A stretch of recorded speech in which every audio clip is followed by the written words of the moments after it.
Action hero তো অনেক দেখলেন, বাট এবার দেখুন দুনিয়ার সব থেকে খ্যাপাটে আর অপদার্থ স্পাই হ্যাপি প্যাটেলকে। সিনেমাটি কি আমাদের আদেও হাসাতে পারলো, নাকি সবকিছুই একটি বৃথা চেষ্টা? চলুন জানি সেটাই।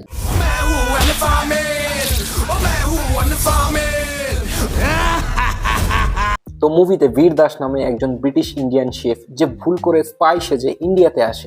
তার ফুল মুড ফানি হিন্দি অ্যাকসেন্টে কথা বলা আপনার কান দিয়ে রক্ত বার করে দিতে পারে। मेरे को बस थोड़ा सा डर है कि मेरे ऊपर रात को चूत ना गिर जाए।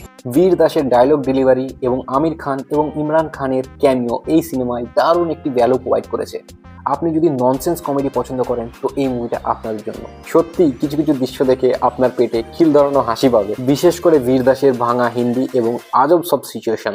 কিছু কিছু জোকস লাগোসাই হয়নি এবং লজিক খুঁজতে গেলে আপনি নিরাশ হবেন। সোজা কথায় মাথা বাড়িতে রেখে যদি আপনি 2 ঘন্টা হাসতে চান তো লাকি প্যাডেল আপনার জন্য। তবে লজিক ও সিরিয়াস গল্প চান তো এই মুভি থেকে দূরে থাকাই ভালো।